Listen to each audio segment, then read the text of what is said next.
Hi, today we're gonna talk about move better, feel better. That is the tagline of my guest, and she has a business and she also is in the online space. My guest today is Ellie Calhoun. She is a licensed message therapist, an adva- yeah, I don't know. I can't speak today.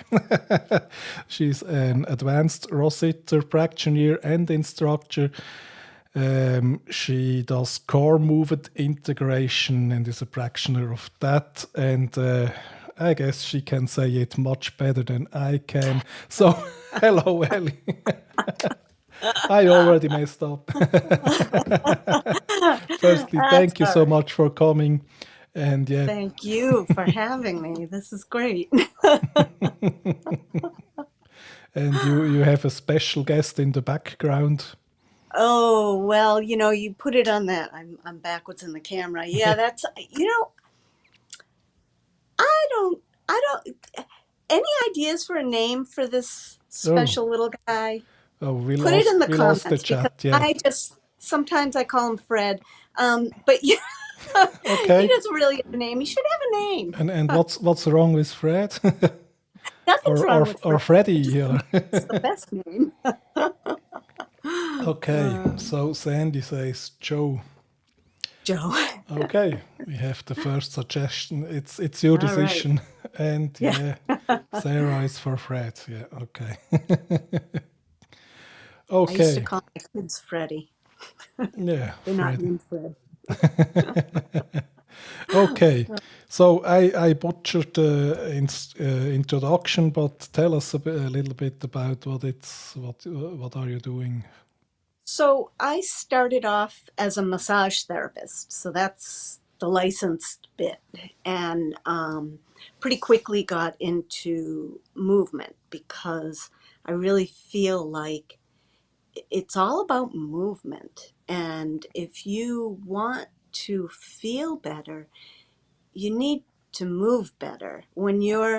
If you go and receive body work, massage or other types of body work, it can feel good, but if you don't change dysfunctional movement patterns, it's not going to hold, or it might not hold. It might, but your chances are better Yeah. if you can make those changes. So that's where the movement comes in, Rossiter, and the other things that I do. Neurokinetic therapy is Okay. another piece. So massage is simply the easiest way, I guess. I just book one and get one, and Yeah, that's and it. nothing wrong with that. Massage Okay. is fabulous, and I give a really good massage if I do say so myself. So Perfect. nothing wrong with that. And massage has huge benefits in terms of mental health and helping you to reduce your stress and sort of come back to normal, especially if you've been like overwhelmed and taxed. And Yeah. yeah, and it can help with the pain as well. Mhm. But if it's chronic, if it keeps coming back, even so, a lot of times people say, "Oh, I had a massage, it was great, I felt great for a day," Mhm. and then it came back. And the pain and dysfunctional movement comes back because you're not changing that piece. And that pain or tightness, feeling of tightness, it's your body's way of trying to tell you something. It's communication. Yeah, of course. So, how long did you do only the massage?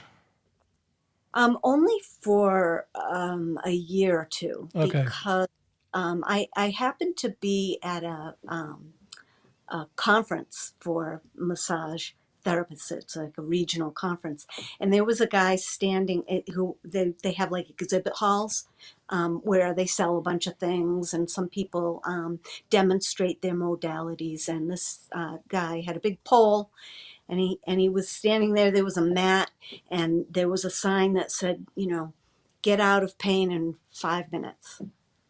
And I was like, yeah, right. Show Okay. me. Show me, Show because me. I have pain. Okay. And so he did, and he did one. This is Rossiter, the Rossiter system, or it's now called Rossiter stretching.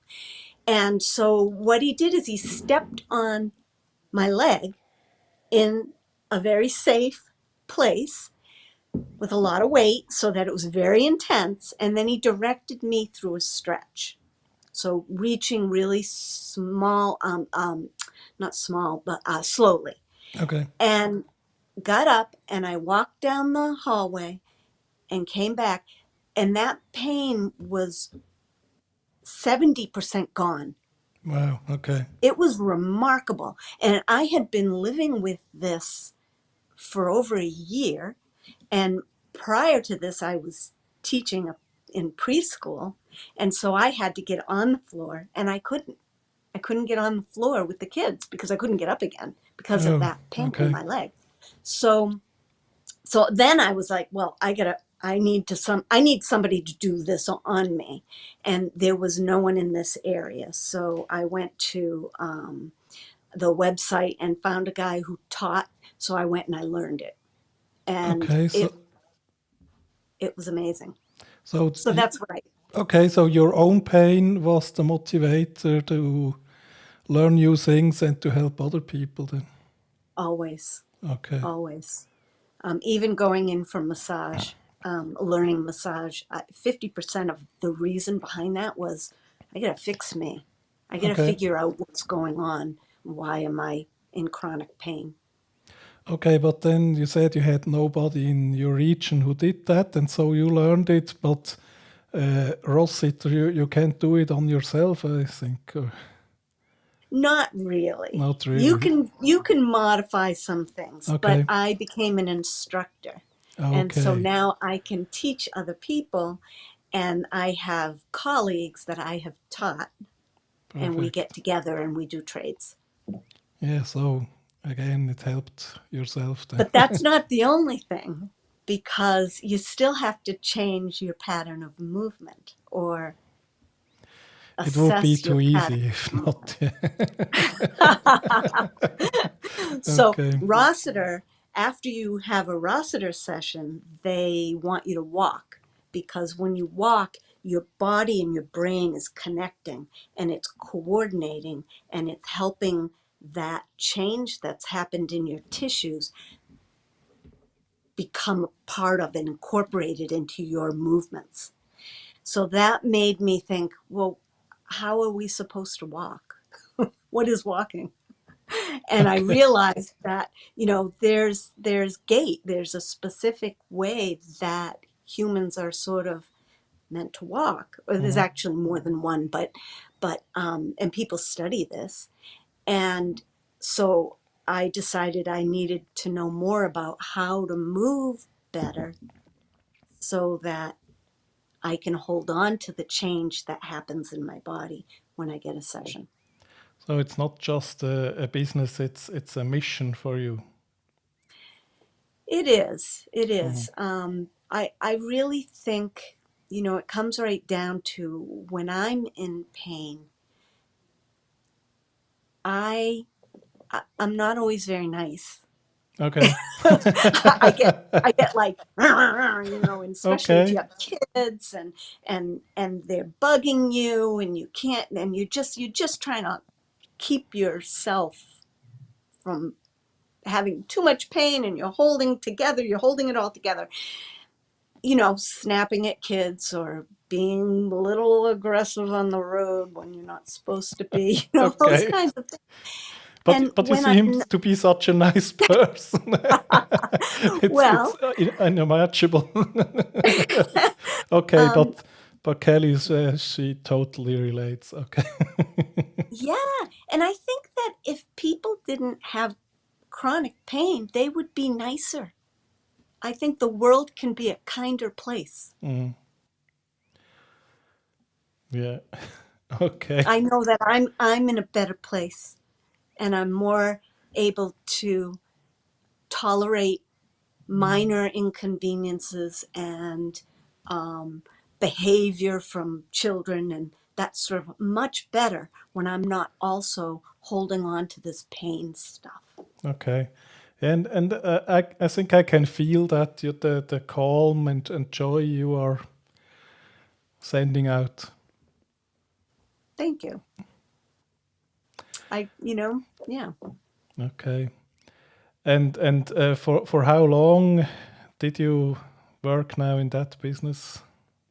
So I've been doing this for, well, so I've been in this location that I'm in now for 10 years, a little over Okay. 10 years.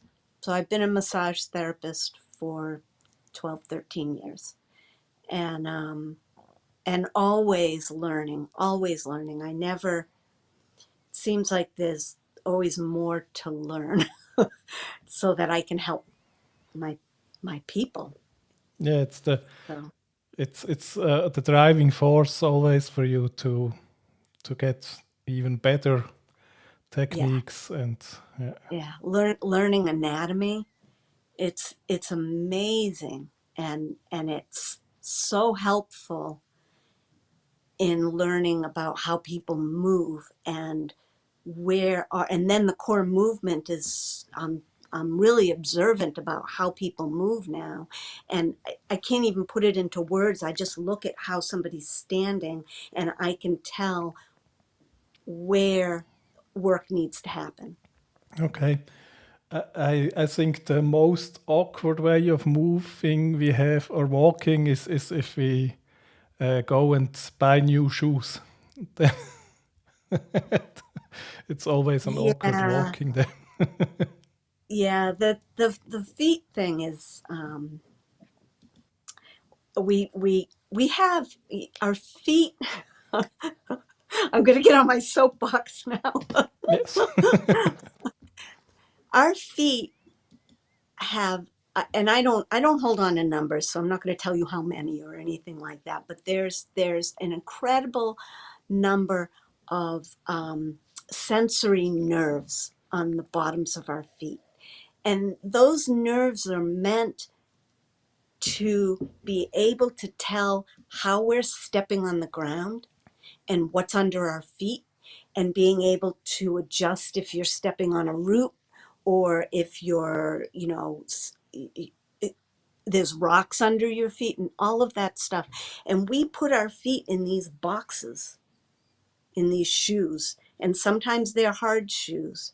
And when you do that, you lose the flexibility in the muscles in your feet, and you lose a little bit of that sensory connection to the ground. So I often will tell my clients to go barefoot a little bit every day. Play with your feet, like picking up a pencil off the floor, or something like that, so that you're using those muscles in your feet. We forget about our feet. They're so far down there. But But you they know have what? so much work to do every day. Yeah, and Yeah. and and that's your connection to the ground, Okay. Yeah. to the earth. And you do, if you are a construction worker, you do need to protect your feet. You can't go barefoot, Of course. obviously. You need, but to be able to spend some time letting those muscles, letting your feet, letting your toes spread open, and then feeling the grip and then lifting them up. And there's all kinds of stuff out there that you can do to exercise your feet. And you can do it while you're sitting watching TV Okay. Or doing a live stream. or Okay. doing a live Yeah, stream. okay, but that would get me confused. So Lala is asking, Ellie, is this also a form of reflexology? Is that also an okay technique to handle pain? Oh yeah, I don't know about reflexology. I've not learned. I've I've not trained in it. I've learned a little bit about it because as a massage therapist, they give you a little bit of information about all the different directions you might want to go. Reflexology has to do with the meridians and it's very similar to, like acupressure, that sort of thing. I can't really speak to it very much, but I do It's think that okay. it's a reasonable and viable method that, the thing is there's so much out there. There's so much out there. Everybody should be able to find something that works for them. And the same thing that's going to work for you isn't going to work for somebody else. So if I'm working with a client and what I do isn't helping them, I'm referring them on. Okay. I'm giving them other options because there's so many options out there. Yeah. But would you say then a key is to just be aware that you have a body and the body needs to be moved and needs to be used and respected? Yeah, definitely, definitely. There's that saying, use it or lose it, right? Yeah. Same thing. If we have pain in a shoulder, we might stop reaching as high in the shelves to get something, right? You might put things in a lower shelf and stop using the tall shelf, and that becomes your new normal.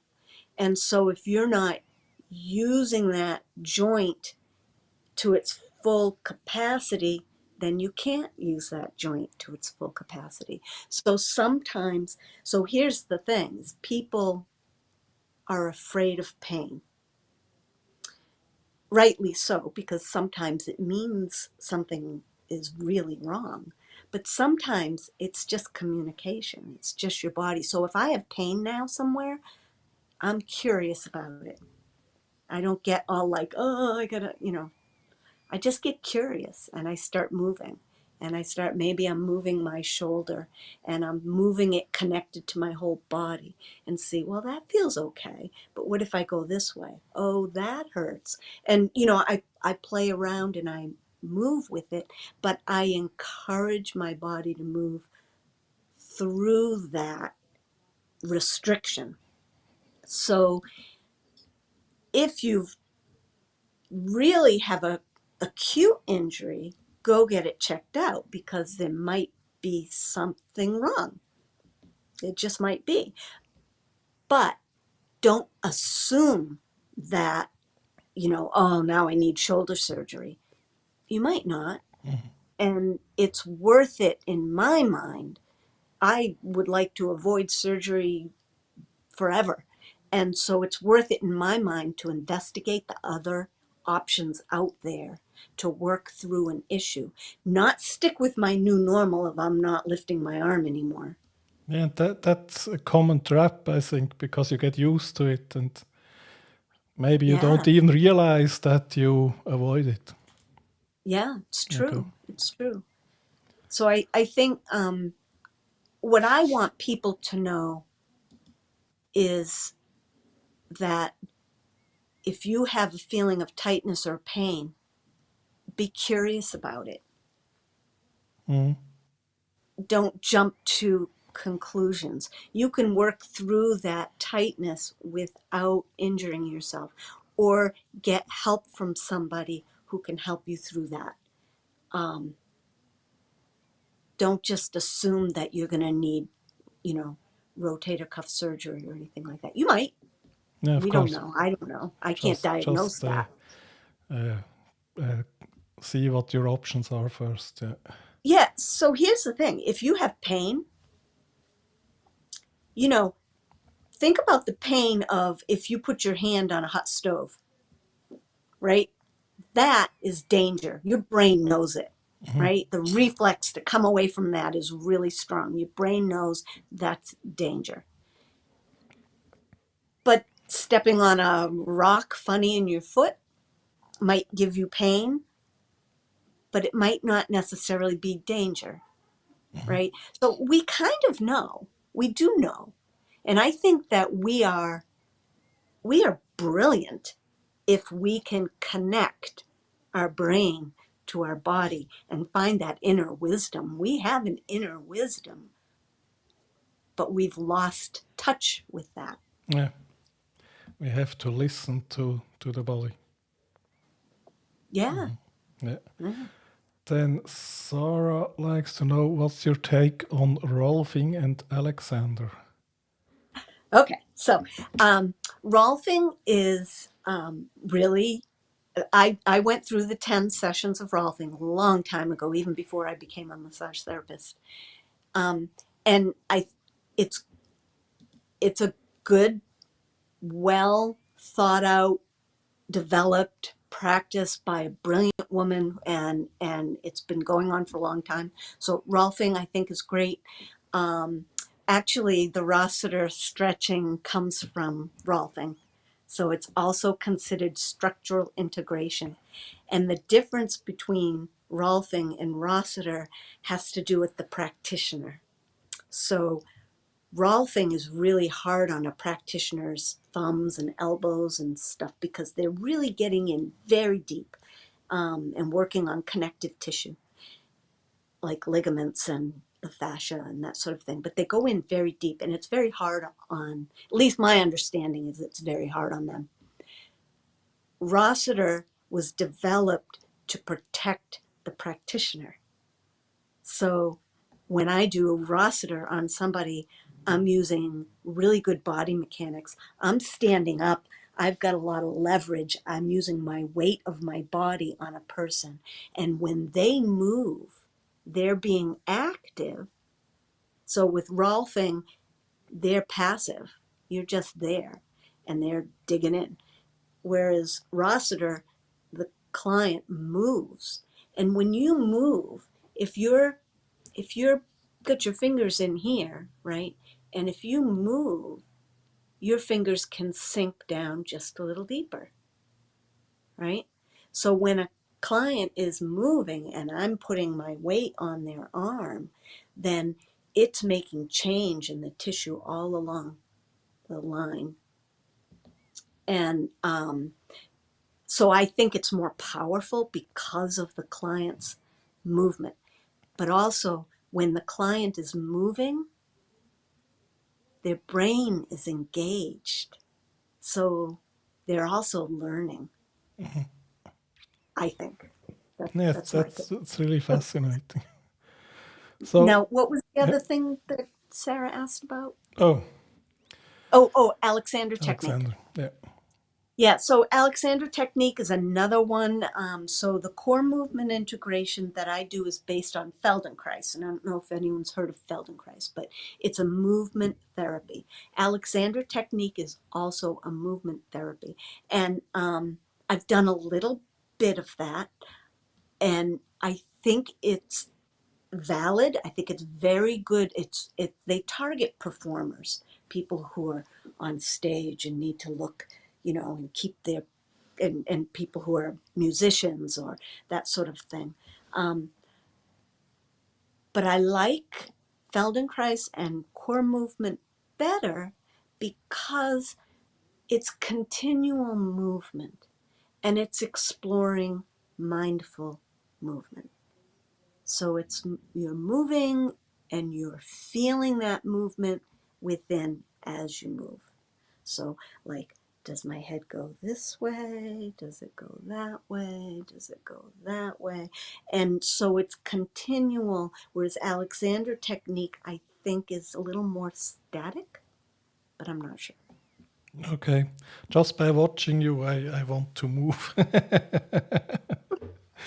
So, okay, I would like to do the next part where we talk a bit about how you went online with some of your activities, and then if we have still time, maybe we can at the end give some practical things to the audience. What can they do in the everyday life? But Okay. first, I saw on your website you used to have events, and I guess they stopped because of the pandemic, or Yeah, and I actually, yeah, I have to change that because okay. yeah, it's hard to keep your website up to date, Yeah, right? I didn't want to critique. I just saw it's a good thing No, because then no, I saw it. but yeah, I haven't done events in quite some time. Um, so as far as a massage therapist standpoint, I have a really large space but for movement and for any kind of classes, it's not that large. So, Okay. and I don't have any windows. I have good air, but I don't have any windows. So it gets a little claustrophobic in here if I have too many people. And now with, the whole pandemic and everything, it doesn't make it feel that Yeah. appealing.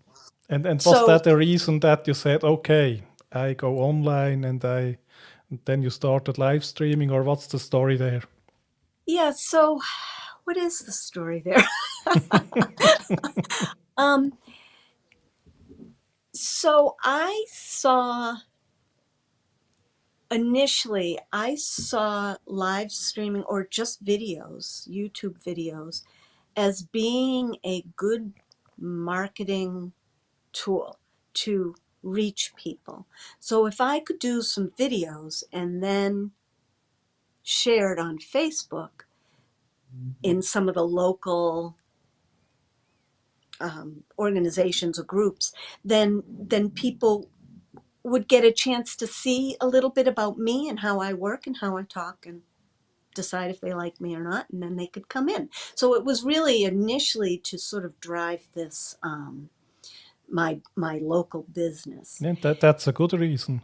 So Yeah, after talking to you, watching you, if I would live close to you, I totally would go to you. thank you. Yeah, I think I have I'm easygoing and I don't yeah no I think I'm good at what I do.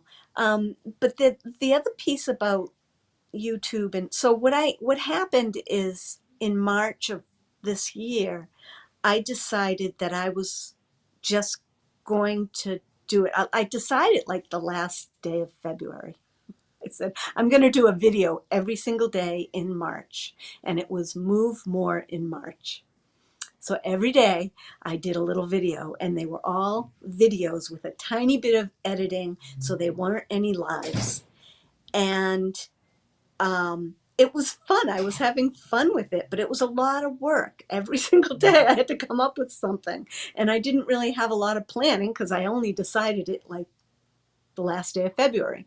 So what I ended up doing is I did one live, and I had never done a live on Facebook before. And while I was doing it, I had somebody come on, and I was saying something and I was laughing, and they pressed the laughing button and then they left. And I thought, oh my God, I'm so embarrassed. This was humiliating. It was horrible. It was like awful. And I thought, you know what? I didn't even watch it myself. I didn't watch it for like a few days. And then I watched it and I thought, oh, that wasn't so bad.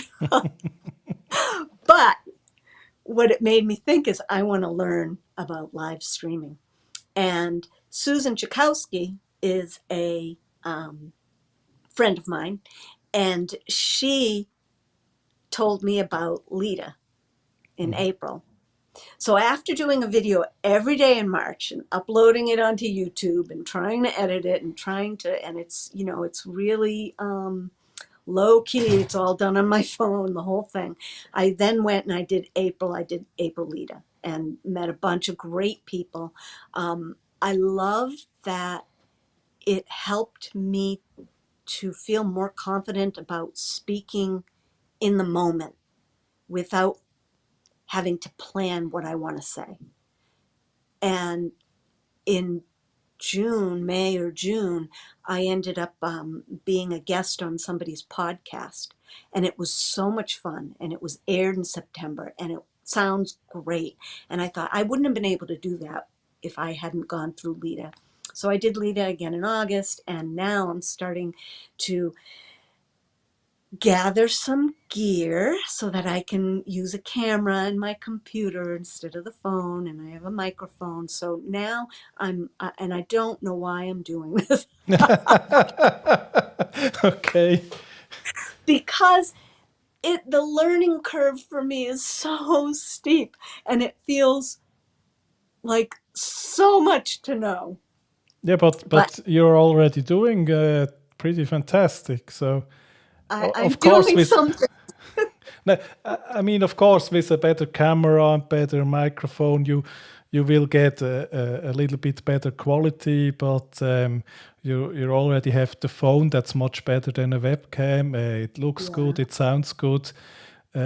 You're already doing it, and I am. And so what I want to do is, so my next step is to actually do some basic videos on the foundations of core movement integration so that when I have a client, I can direct them to those videos so that they can practice them. Because when I tell somebody, I teach them in session here, it's hard for them to remember. But if there was like a map, a roadmap on being able to do that, then they'll be able to follow along and do a better job of moving every day and not just the day they come in to see me. So that's one thing. I'm also looking at teaching some classes, some bigger courses, like 3-session courses online. And I'm looking at doing it both either as like a uploaded class or probably do more of a live class. okay, and Those, that's what Lola was asking. Will you have online classes for basic movements? So yes, the yes, interest is already there. So I think that's pretty clever. The one thing is for your clients. Yeah, of course. Soon as I'm at home, I forget all the things you said, and then mm-hmm. can watch the video. And then with classes, you can reach a much Reach broader more people. audience. Yeah. Yeah, and I think I think it's that important. I really do. I think that people need to know that they can have some control over what's happening in their bodies. Um, and sometimes I forget that people don't know what I know. And so I'm Yeah. surprised when they're like, Okay. I don't know what to do when my knee freezes up like that. Sometimes I have to remember that, oh, I've been doing this for a while. Um, so teaching classes. I'm also looking at having a membership so people can have access to more. And online, there's a lot of I can do sessions, individual sessions with people online. I haven't done a lot of them.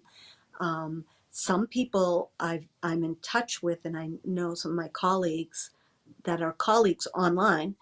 Um, they're doing amazing things online with clients. More stuff for me to learn. Yeah, but I think you're pretty much there where you can do those things if you have enough time for it.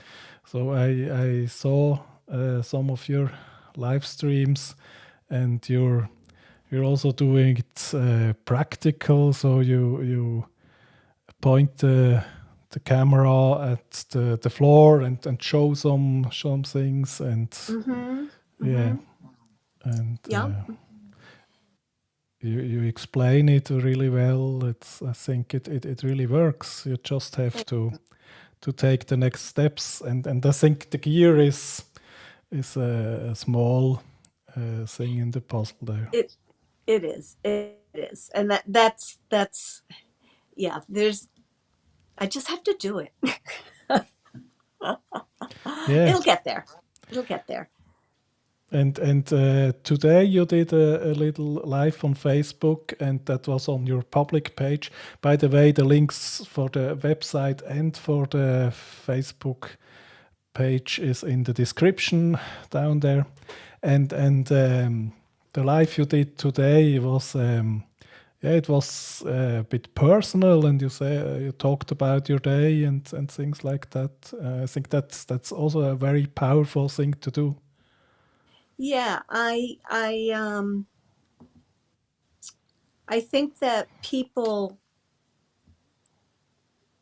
need to know that you're human too, right? Even though I have a lot to share and a lot to teach, the reason I do is because I've been there. And I think that I can resonate with people if they know that I don't always have a great day, and that I have struggles as well. Um, I like to hope that people can see that there's hope to feeling better. Does that make sense? That makes so much sense. Yeah, I think that's exactly the thing to do, to deliver some value with the practical things, and then also to be relatable and go on a personal level. Yeah, Yeah. absolutely. And sometimes I don't want to go live. Yeah, but You that's must know what okay. that's like. But I said I would go live every day in December.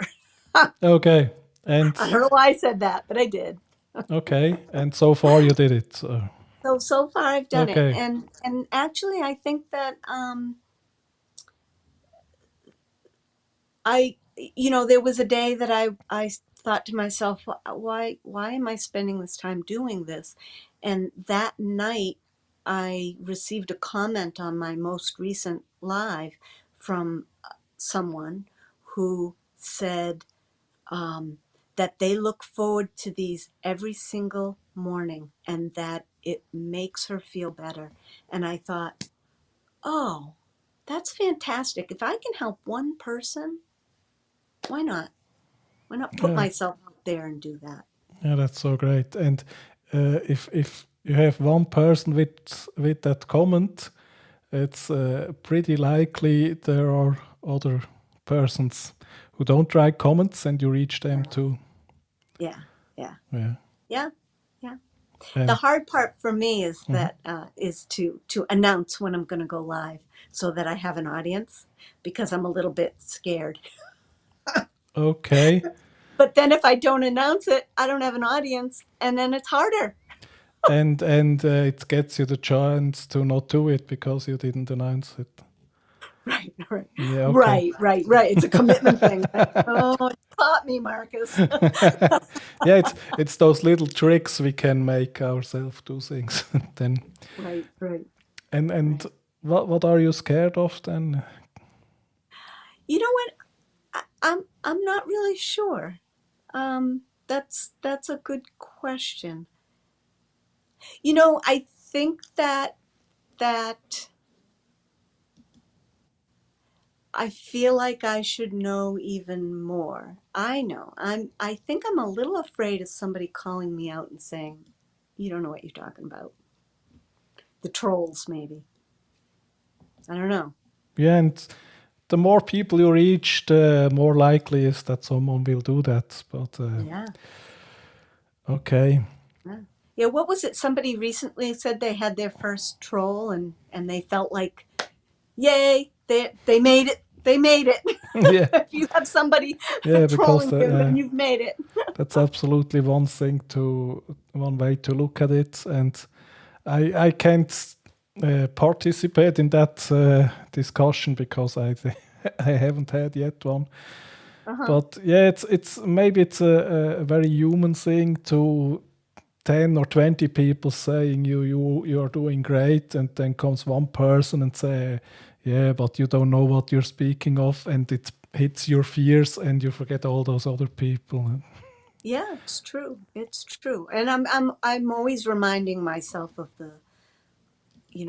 not everybody's going to be for me and I'm not going to be for everybody. But the people who do resonate with me and work well with me, they get a lot out of it, as do I. So, I'm when I have a client that we connect and things are happening and they're making changes in their body and how they feel. Oh, it's just amazing. It's I feel so honored to be able to be there to help somebody with that, give them And, some hope. and I think that's such a win-win there. And yeah, I'm very happy that you gave yourself that push and are doing it, because it would really be a big loss if you wouldn't do it. Well, thank you, Marcus. Well, you know what? I do have to say that I appreciate all the people in the live streaming pros community and the online the Online groups video that mastermind group, I think. And if not, John yeah can yeah correct us. Yeah, because the support for doing this is there, yeah, and it makes you feel better doing it when you have other people also just learning and just absolutely.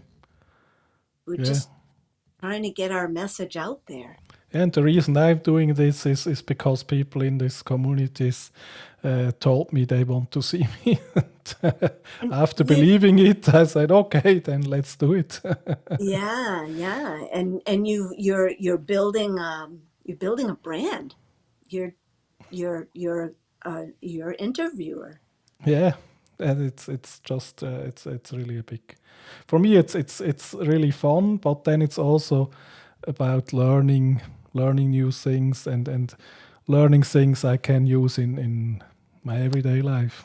Yeah, Mm-hmm. Mm-hmm. Right. yeah, but I'm really looking forward to see how your journey progresses. I think you have everything you need there, and you just need to keep doing it. So, for the next part, is there something you can share with the audience, things everybody could do in their everyday life to improve? Yes. So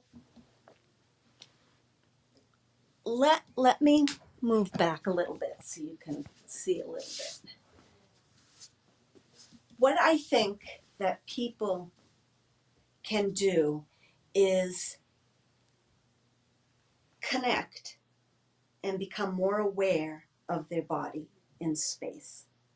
And not so much to make a major change. Look at, I'm dark and I'm all dark. Maybe if I move over. But basically, what you want to do is just bring your attention to how you're standing or how you're sitting and feel your body.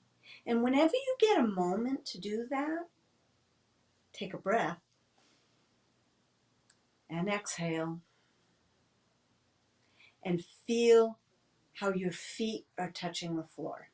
And you can't see my feet, but maybe I can do this. If you look at the bottoms of our feet, I'll use my hand and we'll pretend that's a foot. I could use him, but I don't want to make a mess.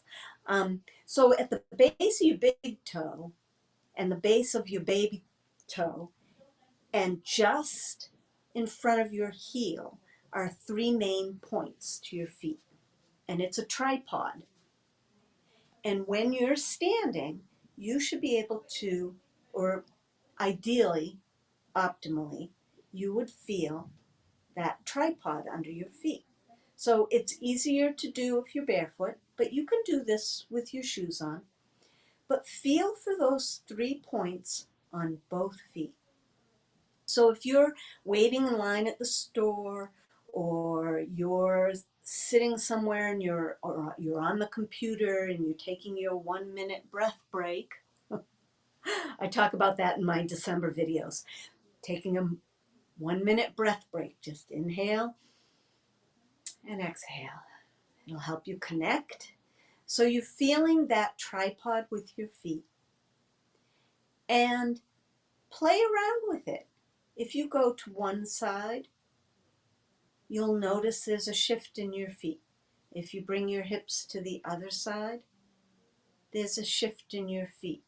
You can go backward a little bit. You might, if you struggle with balance, hold on to a chair or something and go onto your heels and then go forward onto your toes. And when you're doing it, notice what the rest of your body's doing. Is it responding? So when I go forward onto my toes, I feel that I almost like I could fly, right? So I'm going forward like that.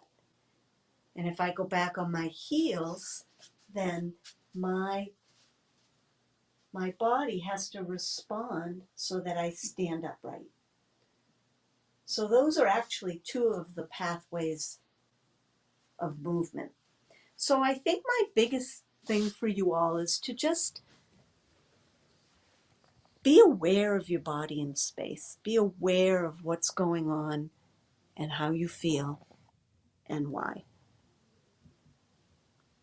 So great. I really wanted to do it with you there, but I thought, okay, I have to stay in control here. Yeah, yeah. Well, Okay. and so that can be part of the classes, the online classes that I do, or the videos that I produce will include some of those things. And there's, in terms of content, there's so much out there. And there are Yeah. different ways of accessing that and that awareness of your body in space. You can notice that if you're sitting and you're leaning back, are you doing this? Or are you doing this? Mm. Yeah. What are you doing and what is your go-to? And just play with a different way to do it. We talk a lot, people do a lot of especially women who've had babies, we stand like this a lot, because we were holding the baby, right? So with the hips out, that mess is all back up here if you're doing it on a regular basis, and it's you're always on one side. So bring it to center. Yeah. I don't know if you realized that yourself, but before when you showed us what to do, it was such a calm feeling, and I was getting so relaxed just by listening to you. I think that's a superpower of you. Thank you. Yeah. That's what movement has done for me. Okay. Is It's it? really helped me to center and Yeah. to go within. We're so concerned often with what's around us and what's out there and what is, everything's out there, and we don't go in and say, well, what's going on in here? Yeah. And yeah, it's like in the beginning where you said the feet are what grounds you on the earth. Mm-hmm. And yeah, okay. Yeah. So Lala agrees and says your voice alone can make you feel more relaxed. Oh, thank you. Okay, and Lala says she's flat-footed and a header too. Mm-hmm. Mm-hmm. Yeah, and some of that's just it's muscles, but it's that connection to the brain, that the brain is in a pattern that it has learned. Okay, So what you should know about your brain is that it's brilliant. Your brain will, if you have trauma, and lots of things can be trauma, just sitting at a computer can be trauma for our bodies, but our brain will shift how you move so that you stay on your 2 feet. And that's a pattern of movement. And it might do that if you sprained your ankle. You obviously have to change your movement so you can protect that ankle while it's healing. And so the brain makes that shift. Sometimes it forgets to go back to what's optimal, though. And so that's where some of the work I do comes in. We can help you gain that back or remind your brain, yeah, hey, I know it was injured at one point, but so some of those things and the flat footedness, there are some things that are genetic. There are some things that are we've learned from early childhood. We learn how to walk from the people around us. And so if you have a parent who is got a funny walk, your child might have a funny okay. walk because they mimic, they're learning. That's how they learn, Yeah, of course. right? So So, yeah. um, maybe to round it all out, maybe we could do a little breathing for. Sure. Yeah. That sounds like a good idea. So, And I will participate. okay, that sounds good. I have to, and I realize I did this when I went on another program. My phone is starting to run out of battery. Okay, we're almost done. So, No, let me just, but it's pretty low. Can I just connect it and yeah, then of we'll do a course, breathing of minute? I'll course. be right back. So I think that's really brilliant. Okay, and Andy says pigeon toad. Okay, Pigeon toe. and Lala is agreeing some breathing for the end. And yeah, Heather, I totally agree. Breaking all patterns start with being aware of them. Exactly. All right, All right, so I'm back. breathing. Hopefully this will work. If I disappear, then you know why. Okay, then I. Nothing personal. Okay. All right, so we'll just do a standard inhale for 5 seconds and then exhale for 5 seconds. So first what I'd like you to do is feel where your head is, and if you're doing this, I don't know if you can see me, if you're crunching the back of your neck, lift it up. So almost like you have a string holding the top of your head up to the ceiling, okay? And that way it allows space for the nerves that come down and innervate your diaphragm, and you're not pinching them off. Your mouth will be closed and relaxed. Don't clench your teeth. Your tongue is sitting on the roof of your mouth. So you can make that noise, and that way your tongue goes up at the top. That's where you want your tongue to be. We're going to inhale through the nose, and we're going to exhale through the nose if you can. If you can't, no big deal. But we're going to try to inhale silently and small and light. So it's not a big kind of inhale, okay? And I will see if I can get sort of a timing here. So, and it is better to sit straight up. Don't be hanging back, okay? Ready? So inhale, 2, 3, 4, 5. Exhale, 2, 3, 4, 5. Inhale, 2, 3, 4, 5. Exhale, 2, 3, 4, 5. And you can close your eyes, 2, 3, 4, 5. Exhale, 2, 3, 4, 5.